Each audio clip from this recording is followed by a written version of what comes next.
Good afternoon. It's Wednesday, the 27th of February 2019, just after 1 o'clock. Welcome to UK Column News. Your host, Mike Robinson, myself, Brian Gerrish. Well, we're going to get straight on with, what's going on in Pakistan and India, because obviously everybody will know by now that Pakistani airspace is closed to all air travel, all air flights, commercial and military, and they shot down a couple of Indian, they claim they shot down a couple of Indian fighter jets. India claims to have shot down a Pakistani fighter jet, so it goes on. The Indian statement said the Pakistani Air Force was detected and the Indian Air Force responded instantly. In that aerial engagement, one Pakistan Air Force fighter aircraft was shot down by a MiG-21 of the Indian Air Force. The Pakistani aircraft was seen by ground forces falling from the sky on the Pakistani side. In this engagement, we have unfortunately lost one MiG-21.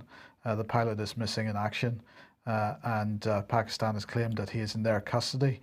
We're ascertaining the facts. Well, there've been a number of photographs posted on social media, Brian, showing a bloodied, what appears to be a bloodied Indian pilot. But Imran Khan saying that he thinks that talks should take place at this point, try to de-escalate the situation, but clearly it's not so great.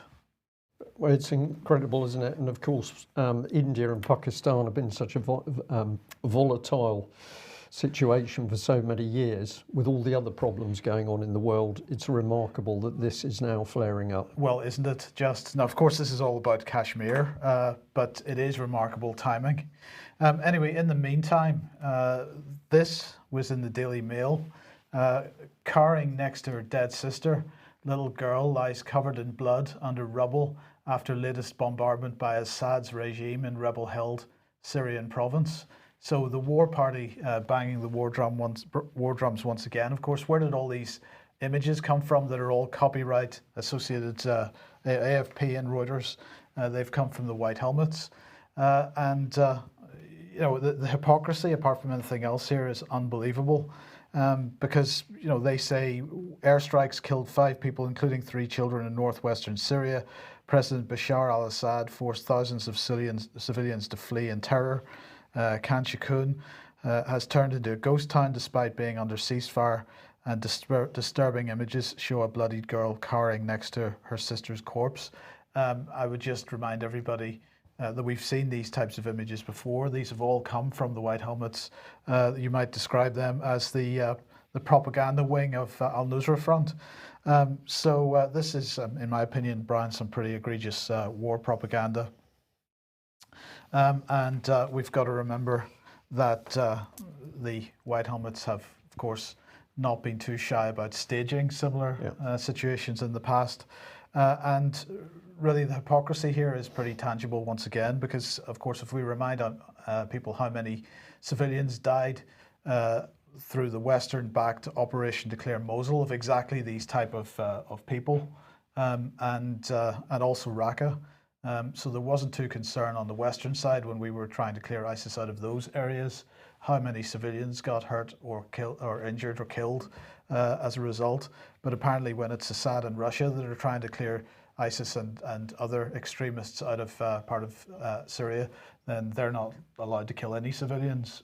You know, I have to say that if we're being objective about this, looking back at their past operations, Syria and Russia have done everything they could to make sure that they minimized civilian casualties. That's not something the West can ever claim. This is true. We're in such serious times, Mike, because we're looking at mainstream media, the so-called quality media, and it's becoming more and more clear that we cannot trust any single article that they put up. Some are better or some are worse than others, depending on how you want to look at it. But of course, the BBC has got its own journalists now saying that the staged chemical attacks, yes, and are these real or not? So it's beginning to break surface. Can we trust the BBC on these issues? No, I don't think we can. Can we trust our own government? No, I don't think we can. We'll be having a little look at Treason May's performance a bit later in the news. In the meantime, Donald Trump has arrived in Vietnam for his meeting with Kim Jong-un. Well, he's already met President Trong of Vietnam. He's also met Prime Minister Phuc of Vietnam. He's clearly doing some preparations for a dinner with Kim Jong-un this evening, a brief one-to-one conversation as well, and then the main summit scheduled for tomorrow. So Trump tweeted out, with complete denuclearization, North Korea will rapidly become an economic powerhouse. Without it, just more of the same. Chairman Kim will make a wise decision. But he then went on to highlight the fact that the mainstream media, of course, playing their usual tricks, all false reporting, brackets guessing on my intentions with respect to North Korea. Kim Jong-un and I will try very hard to work something out on denuclearization and then making North Korea an economic powerhouse. I believe that China, Russia, Japan and South Korea will be very helpful. Well, in the meantime, of course, the British mainstream press, well, what are they up to? They're really making fun of Kim as much as they possibly can. Here he is smoking. Apparently this is something extremely interesting that we should know about, that he takes the occasional drag on a cigarette. Of course, we also had headlines about him being surrounded by bodyguards. Another headline that his bodyguard missed his cue to get off the train and had to run quickly down the gangplank after Kim as they got off the train. Really, the British media coverage of this has been utterly pathetic. That is quite a tweet, isn't it? It's the first time I've seen that particular tweet. Yeah, but, North Korean leader Kim Jong-un has been filmed smoking a cigarette before boarding his train to Vietnam for the summit with Donald Trump. I mean, this is a heinous crime. He was daring to smoke a cigarette when of course the British government says people shouldn't smoke cigarettes. No, well, that's outrageous. Just shocking. But anyway, in the meantime, in the United States, Michael Cohen is giving evidence to Congress. Apparently, the timing of this is spectacular. So this, of course, well, he's described in the mainstream press as being Donald Trump's former fixer and the personal lawyer. And he's going to give evidence today against Donald Trump to Congress. Among other things, he's accusing Donald Trump of being a racist, a conman and a cheat, apparently. He said he'd be handing over documents to assert these to support these assertions. The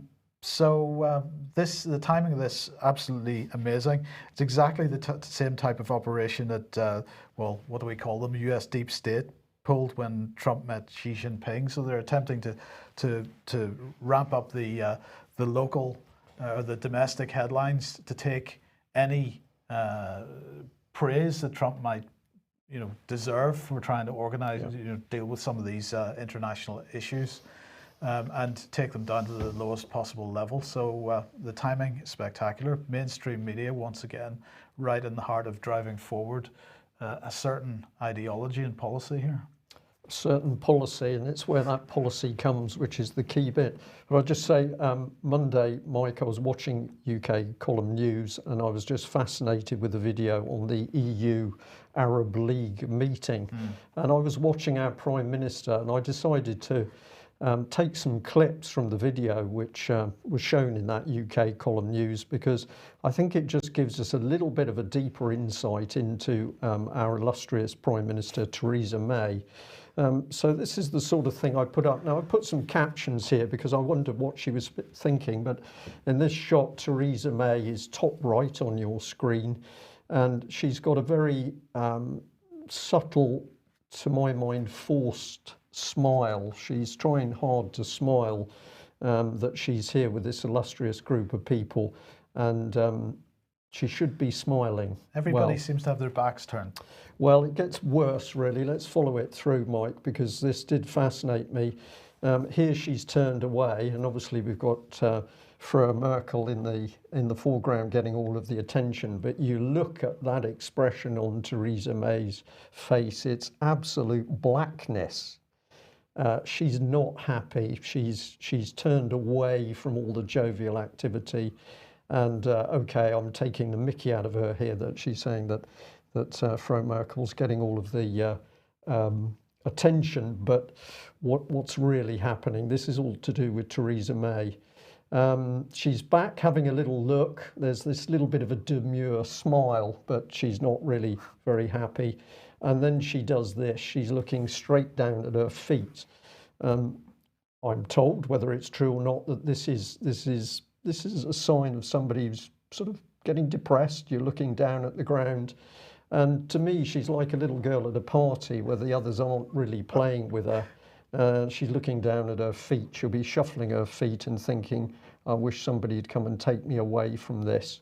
But is this the quality of a prime minister that can actually lead this country out of the trap of the European Union? I don't think so. I think there's something very badly wrong here. Then you see this one when they've just about got ready for their photo shoot. And I found it extraordinary that I'm not sure who the gentleman is speaking to her, but she's watching him and listening to him. So it's not the British Prime Minister that's talking. She's very much on the back foot and in the listening position. But at least somebody is talking to her. But obviously that doesn't go well, because a little bit later she's back in this absolute black. You can almost see the black cloud around her. This woman doesn't know what to do at all. So she's not amongst these people leading a strong Britain out of the European Union. This is a woman who now can't cope because she's no longer got these false political EU friends around her. So if we jump from her to your favourite friend here, Mr. Tusk, I was just fascinated. If you watched him, we're seeing something very different. We're seeing an arrogant confidence. This little expression caught my mind. What was he actually thinking? Well, I've been a bit naughty and I've put in some things. He's smirking at the British because the EU policy is now wrecking this country. Of course, I don't know whether he was thinking that or not, but we just look at his face. And then it changed to this. And now we've got something really different coming into this man.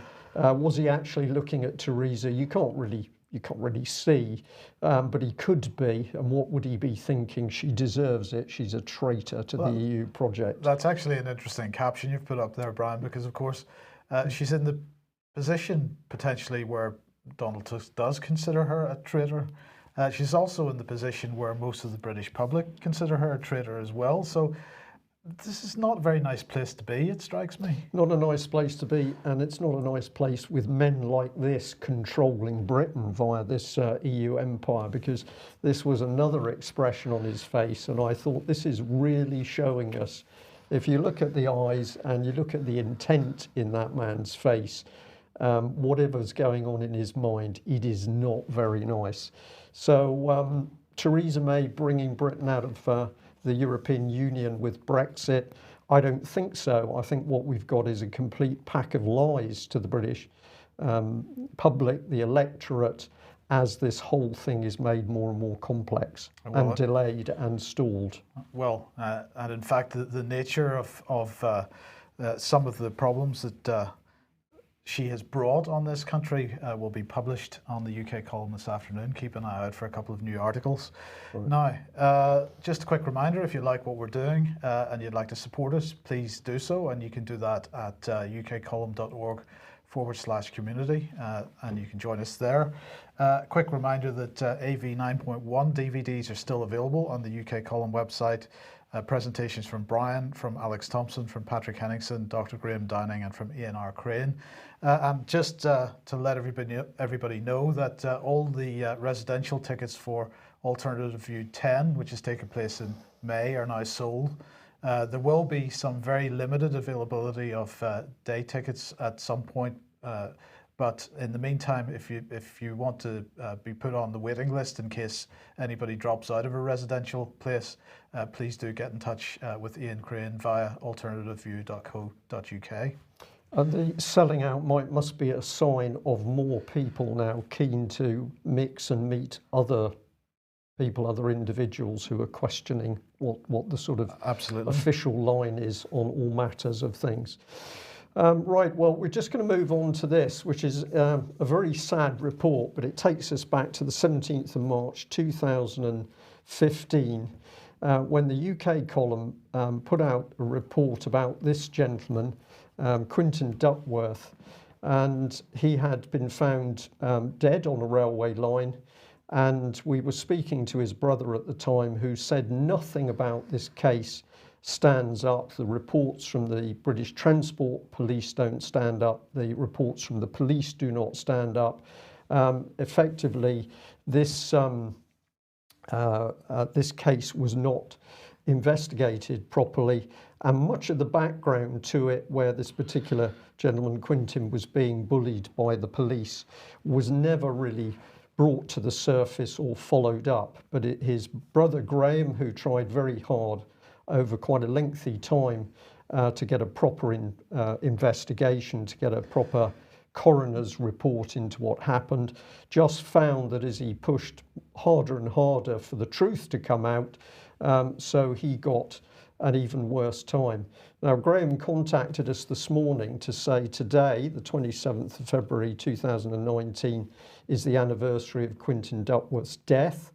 That death has never been properly investigated, but his brother Graham has just been released from prison after clearly being targeted for daring to challenge the cover-up. So we were asked if we'd put this report out today because it is the anniversary. And as I did so, of course, my mind is taken to the recent reports that David Scott has made of the deaths of young men in Scotland that have clearly not been investigated by Police Scotland. So we will stay on this case and report more. But I think this is another reflection that something very, very dangerous is now going on in UK, where the deaths of people not being properly investigated by the police. And we also know that in many cases, the deaths are not being properly investigated by coroners. And this is impacting as well on deaths of people within the NHS. So a very serious report from the column, but we will follow up because this is a very important factor of what's happening in UK today. Now, over in Australia, as many people have seen, yesterday there was quite a furore because Cardinal Pell, very senior Vatican level member of the Roman Catholic Church, Cardinal Pell it was finally announced that he had been found guilty of sexually assaulting 2 boys. In fact, that verdict apparently was handed down before Christmas, but it was just made public yesterday, and he left the court yesterday to a large crowd of reporters and also protesters. Well, it seems that for the Murdoch press, at least, this is a major miscarriage of justice. So this is the Guardian in Australia here reporting. News Corp columnists declare Cardinal Pell innocent and a scapegoat, and they're saying that Andrew Bolt and Miranda Devine say Cardinal George Pell's conviction was wrongful and accusations are implausible. So remember, this was a unanimous verdict by the jury, but apparently as far as the Murdoch press in Australia is concerned anyway, that's not satisfactory. News Corp columnists Andrew Bolt and Miranda Devine led the charge in Wednesday's papers. This Guardian article reports characterising the guilty verdict as a wrongful conviction and likening it to when Lindy Chamberlain was wrongfully jailed for murdering her baby Azaria, and describing it as the O.J. Simpson case in reverse. And they quote Bolt, who said, "Declaration, I have met Pell perhaps 5 times in my life and I like him." Bolt says, "I'm not a Catholic or even a Christian. He's a scapegoat, not a child abuser, in my opinion." So on the basis of 5 meetings with this man and a personal like for him, he has made this decision, apparently. And he said, as I've just said, he said, "This is, in my opinion, this is our own O.J. Simpson case, but in reverse. A man was found guilty not on the facts, but on prejudice." Well, if there was prejudice, and I'm not saying there was, but if there was prejudice, of course, part of the reason for that is that for many years, possibly a decade or so, Cardinal Pell has absolutely refused to leave the Vatican and return to Australia to face these charges.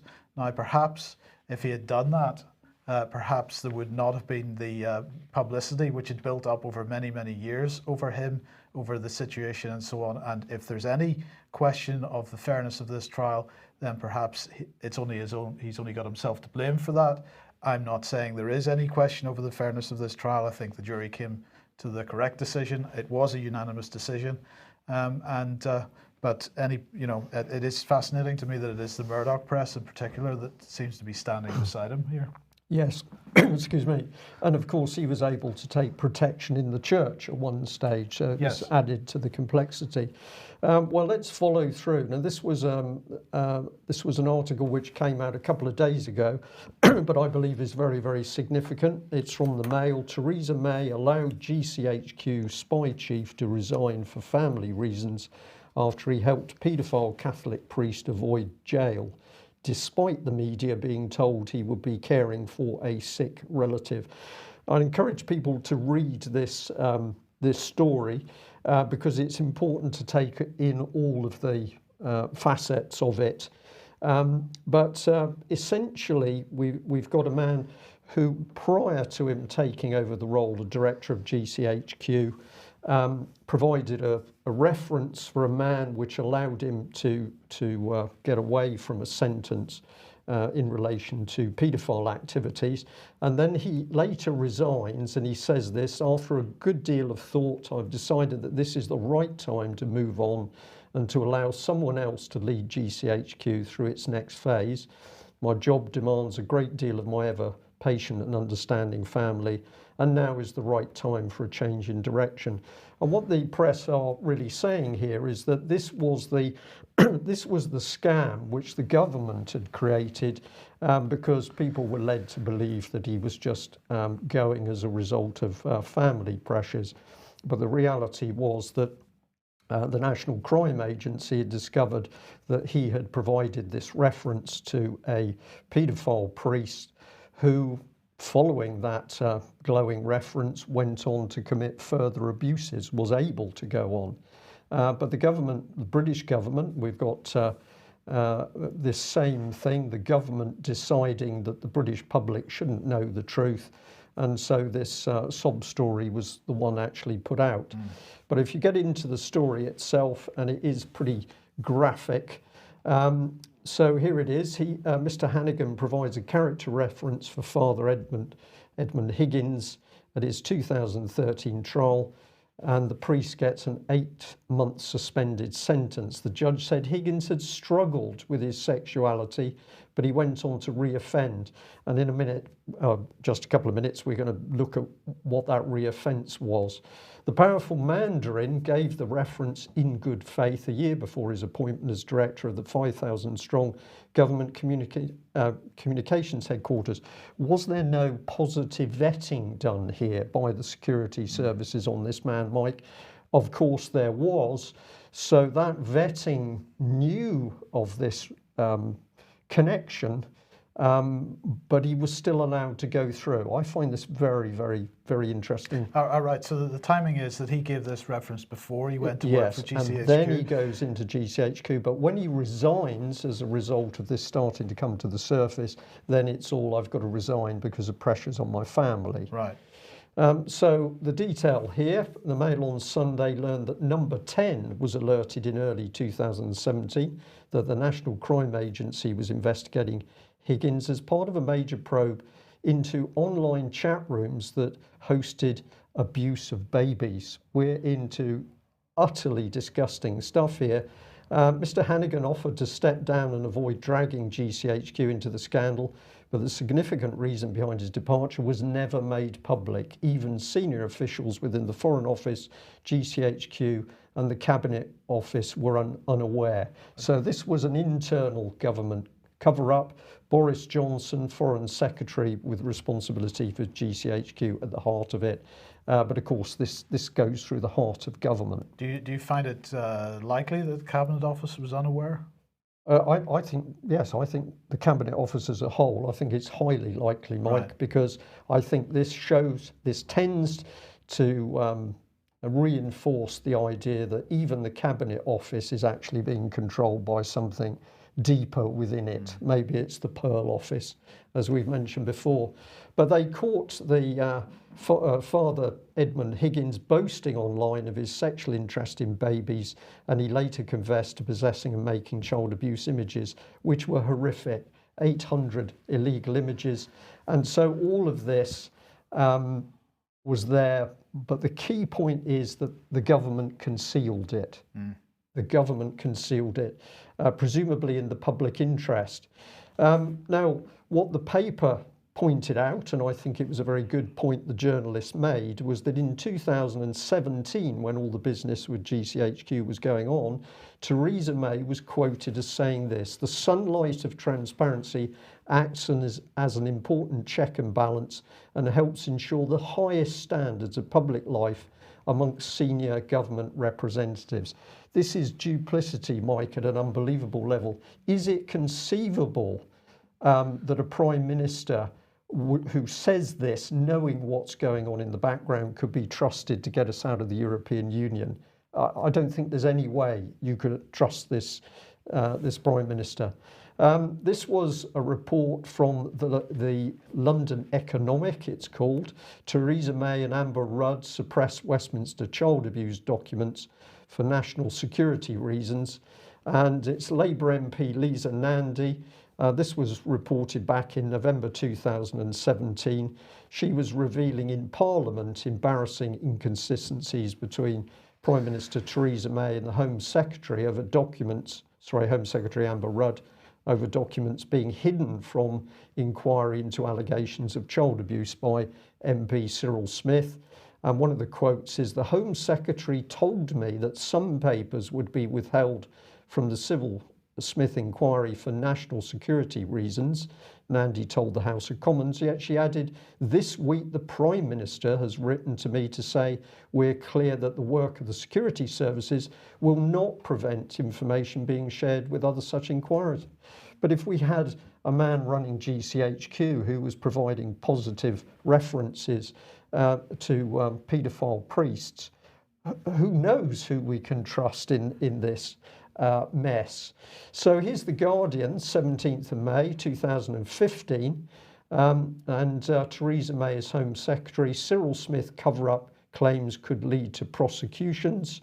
We'll just take this paragraph. The Conservative Home Secretary also told a committee of MPs on Tuesday she hopes immunity from prosecution under the Official Secrets Act will be offered to former police officers and intelligence agents who are prepared to testify about allegations of paedophile rings and other child sex abuse to the police or to the government's separate public inquiry.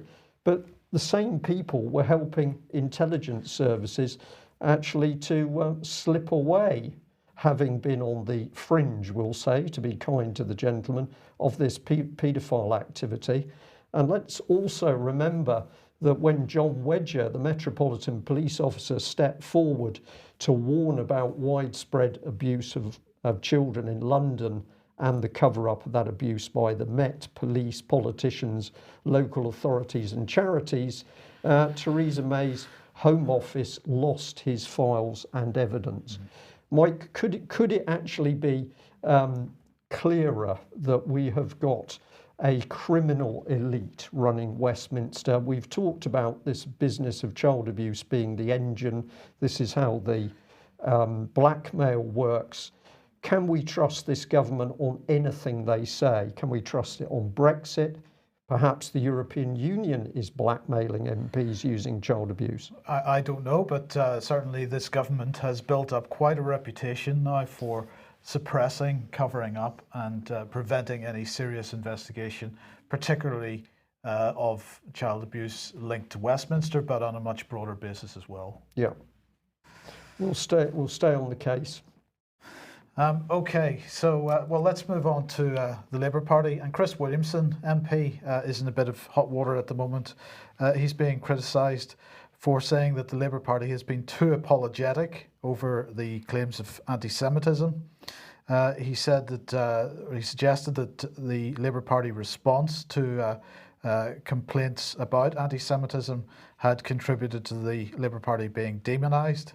And so he's getting all kinds of trouble at the moment. Now, of course, Chris Williamson is the MP who put the questions into Parliament about the Integrity Initiative. So he seems like a reasonable guy. And frankly, I have to say, I totally agree. I think the Labour Party, Brian, I don't know what your thoughts are on this, but I think the Labour Party would have been much better to have simply taken a stand on this to say that Being critical of the state of Israel, being critical of Israeli foreign policy does not constitute anti-Semitism. And there's really no other activity within the Labour Party which could be described as anti-Semitism, not in any substantive way anyway. They don't have a systemic problem other than the fact that the Labour leadership and many people within the Labour Party are critical of Israel over the treatment of Palestinians. Yeah, if Corbyn had stood up and actually said what he did believe, then he had something to defend. But of course, he didn't say anything. So the attacks have just continued to come in. But I think it is a very good thing that we're now starting to see at least some dialogue in the wider press and certainly the alternative press talking about the sheer power of Israel. This is not to do with anti-Semitism. What we're saying is, why is it that one nation state, Israel, has such a huge influence on the internal politics of not only the UK, but also the US? And this is not just about a viewpoint being put across by pro-Israel MPs, for example. We've got conservative friends of Israel, Labour friends of Israel, UKIP friends of Israel, all saying that they are there to lobby on behalf of Israel. David Cameron said that his loyalty to Israel was unshakable. That means his primary loyalty is to Israel, not the British people. I'd like somebody to explain to me what would happen if we had groups funded by the United Kingdom, active within Israel, interfering in Israeli policy. The Israelis would say this is outrageous, get out, would they not? Absolutely, and in the meantime, of course, we have the press vilifying Russia for interfering in Western politics when there's no evidence whatever that if it's happening at all, that it's even on a fraction of the levels that Israel is interfering in Western politics. So I hear all the cries of anti-Semitism, but I'm not actually seeing the evidence to back up what that is. And if you're right, and what it is deemed to be is any criticism of what the state of Israel is doing, well, this is outrageous, because we should be able to criticize any state for doing things which are not right, whether it's America or it's Iceland or Italy or anybody else. So why this unique status? I don't understand it. Absolutely. Well, of course, it's not just Britain. And Patrick Henningsen on this program has been highlighting it's also happening in the United States and the Democratic Party now. But of course, France is also getting their fair share of this. So this is from Euronews. What is anti-Semitism and why is it spreading in Europe? So they are speaking to a lady called Pascal Aladef, who's director of the Jewish Museum in Brussels. And she was asked what are the reasons behind the rise of anti-Semitism in France. And she said the rise of anti-Semitism in France is everywhere in Western Europe, is a combination of anti-Semitism from the extreme left and the extreme right. Jews are seen as ideal scapegoats for all the problems of French society, economic difficulties, unemployment, climate change. Additionally, the resurgence of anti-Semitism is linked to the revival of conspiracy theories. Today, the release of hatred on social networks is moving to the streets. Anti-system discourse is a catalyst for anti-Semitic revival. Hate speech has been spreading for years on social media. So I have to say that if this is really the position that she's taking, then anti-Semitism is the gift that keeps on giving, because anybody that's criticizing the economy of a nation, unemployment levels, climate change, anybody that's saying anything on social media which is outside the mainstream narrative is considered anti-Semitic. Really, this is potentially being used as the biggest shutdown of debate and discourse on a host of issues, and the attempt to link it to a revival of conspiracy theories. This is it's outrageous. Well, it's not only outrageous; it's extremely dangerous, because if we are going to allow this as the mechanism for shutting down debate on a whole range of issues, then, well, we're going to find ourselves in trouble. I mean, serious trouble very, very quickly. And the other thing we need to bring in here, to probably just to finish this segment, Mike, is that when Jewish people criticise Israel themselves, then they are vilified in a particularly horrific way. We've seen this happen to Gilad Atzmon. And there's a book written by Gerhard Menuhin, Tell the Truth and Shame the Devil. It's a very thick book. It's extremely detailed, many references, very well written, but it's talking and challenging many of the things that we've been led to believe about politics in Europe, essentially since the end of the Second World War, some before. But even he's run into problems because he's asking questions and challenging conventional wisdom about a lot of political matters. So it's a very strange situation that even where you are Jewish yourself, woe betide you standing up and criticising elements of whatever it is, Zionism or Israel, because the next minute they're going for you. I don't understand it. I think there's a lot more to be looked at here. Okay, well, let's change the subject completely and move on to, well, the use of modern technology in what's becoming a police state, perhaps. Police facial recognition, ethical issues. This is it has arisen out of a letter of May 2018 to the Biometrics and Forensics Ethics Group, to their policy sponsor, a guy called Alex McDonald. And they were asked to consider police use of facial recognition systems. And in response, they commissioned a report, which was released today, which outlines a framework of ethical principles that should be taken into consideration when developing policy on the use of live facial recognition technology for policing purposes and when designing trials of the technology. Now, what's I found a bit interesting about this is that it focuses on the use of technology in relatively controlled environments, what they're describing as relatively controlled environments. So they're talking about public spaces where people are gathered and relatively static, for example, in a concert venue or in a sports stadium or at a public rally. They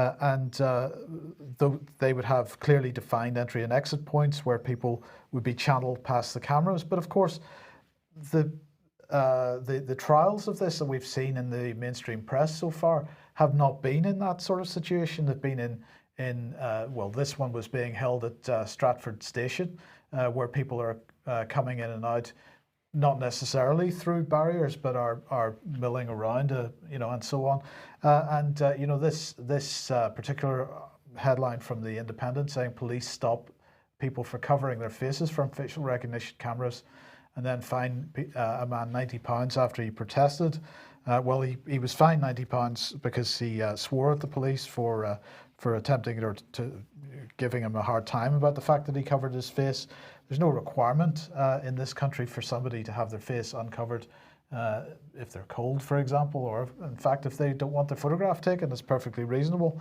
But anyway, let's have a quick look at the areas. Public interest. They're saying the use of this technology is permissible only when it's being employed in the public interest. I'd like to see some kind of... It's not the same public interest that you don't tell people that there are paedophiles loose. Well, exactly, yes. I'd like to know what the definition of that is. Effectiveness, the use of the technology can be justified only if it's an effective tool for identifying people. The avoidance of bias and algorithmic injustice. So for the use of technology to be legitimate, it should not involve or exhibit undue bias. This can be unjust in two ways. First, some kinds of misrecognition or inherently demeaning and insulting. And second, technology with these biases can result in unequal and discriminatory treatment of some individuals. Okay. Impartiality and deployment. If the technology is deployed for policing purposes, it must be used in an even-handed way. So it should not be used in ways that disproportionately target certain events but not others, without compelling justification. Again, the compelling justification is not defined. Impartiality, accountability, oversight, and the construction of watch lists. So you're not allowed to use it to construct watch lists, apparently, if you want to be ethical. I'm quite sure that... does anybody believe that is not going on? No, I don't think anybody does. We've got the government repeatedly saying that anybody that dares challenge the government, even if it's on climate change, is effectively going to be on a watch list. Absolutely, but they're saying that the construction of watch lists need to be subject to oversight by an independent body. appointed by the government. Absolutely. So it's going to be hugely independent. Then public trust. If the technology is used for policing purposes, it's important that those using it, either in operational deployments or trials, engage in public consultation and provide the rationale for its use. Yes. And finally, cost effectiveness. So any evaluation of this, I'm not quite sure how cost effectiveness is an ethical issue, but there you go. Any evaluation of this technology has to take into account whether any resources it requires would be better used elsewhere. Well, in the meantime, the United Nations was pushing this out today, and it was originally published in December, but they were pushing it out today via their Twitter account and other places. And it's all about the ethics of artificial intelligence. Ethics apparently has suddenly become a very important part of this discussion. But actually, when you read the text of this article in the UN Chronicle, really what it comes down to is that this is a tremendous opportunity, they say, for sustainable development. AI could open up tremendous opportunities for achieving the sustainable development goals set by the United Nations in the 2030 Agenda for Sustainable Development. So if you're looking at this issue of ethics of artificial intelligence with a preconceived ideology in mind, which is in this case the Sustainable Development Goals, are you going to get some kind of objective ethical outcome? I don't think so. No, but if sustainable development is about actually removing very, very large numbers of human beings, then of course AI is exactly what we want. Yes, well, okay, that's a fair point. Now, let's come back to the UK and, well, the wonderful world of British TV. This is BritBox. It's been in operation for a while in the United States and Canada, and it is it's a joint venture by the BBC and ITV to bring British television to the United States and Canada, and you'll be delighted to know that they're going to bring it to the UK as well. So the BBC Director General Tony Hall said that the aim was to launch BritBox in the UK in the second half of 2019. It's probably going to be something around £5 a month. It's there to be in competition, apparently, with Netflix and possibly Amazon. It's going to bring the best of British creativity, apparently, to people's homes. This is fantastic stuff. Miss Marple and Jonathan Creek. Yes, exactly. Yes, the new venture apparently is not intended to replace the iPlayer or ITV Hub. On-demand services where, well, this is what the BBC said, the on-demand services where programs are available for a restricted period of time. So just so that everybody understands, the license fee that you're already required to pay, unless you're actually not paying it, of course, entitles you to watch BBC programming, including what's on the iPlayer, but they are going to launch a platform in the UK, which means that you can give them an extra £5 a month in order to continue to watch BBC programs if you want to stream them online. Of course, what we're actually seeing here, and the reason that I'm interested in it, because frankly I'm not interested in watching Miss Marple or Jonathan Creek, but what we're seeing is the consolidation of the media in Britain. This is a joint venture between the BBC and ITV. They say that this is going to the to Ofcom and the Competition Authority for adjudication by them. But and they're saying that they're building this in order to compete with Netflix. But is this appropriate? I don't think so. Why is the BBC competing with anybody? It's in a unique position of sucking in nearly £4 billion worth of taxpayers' money. But if we're now mixing the government's favourite propaganda arm, the BBC, with more commercial interests, this is fascism, isn't it? Absolutely. Well, we'll end very quickly on this one. Pointed out to us that basically we got British MPs sitting on what ITV News describes as an all-party parliamentary group. They're investigating the resurgence of the anti-vaccination movement. But this article from Age of Autism is warning that, well, this group isn't really a parliamentary committee. When you dig into it, it's linked with some very interesting organisations. One of them is called Results UK, and this article says that is in turn a satellite of Gavi, which we all know is a partnership of the Bill and Melinda Gates Foundation. the World Health Organization, UNICEF, the World Bank, and the pharmaceutical industry, etc. Now, I didn't have long to look into this, but we followed through the ITV report, and that's absolutely correct. And here we see clearly that there's the lining up of some form of attack on anybody who dares challenge vaccines. Yes, the all-parliamentary parliamentary group exists. We need to look deeper into the individuals on that group. But this is where it gets interesting, because their registered contact is actually through results. The public inquiries point is through results. And I spoke to results very briefly before we went live to ask them exactly how this system worked. Essentially, they said they were totally independent, but they're just there to help these MPs. I'm paraphrasing. I asked if there were direct connections between results and the pharmaceutical industry, and they said there wasn't, but we can see them working in partnership with organisations who are. When I pointed out that their own website seemed to indicate they were lobbying, they said, oh no, we're not, it's advocacy. So if you'd like to go and have a look at it and make up your mind on what's happening and why these people are involved with MPs, this is the sorts of things that they say about themselves. Results is a movement of passionate, committed, everyday people. We use our voices to, quote, influence political decisions, but that's not lobbying. They told me specifically that is not lobbying under the rules of lobbying, so I'll take that. But it is interesting that this organisation is influencing policy, and I found it fascinating. We've got a gentleman, Nigel Ward, who's been the board of trustees. He's got a background in the automotive industries, where he led on automation and robotic projects for a number of global companies that are not named. And he's got a particular interest in the growth and development of results.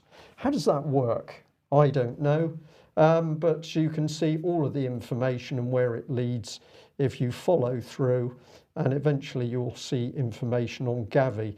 So we're just saying at this point, it's fascinating that we've got ITV describing an all-parliamentary group looking at this subject, but of course ITV doesn't delve into who are the people helping the MPs in this particular work.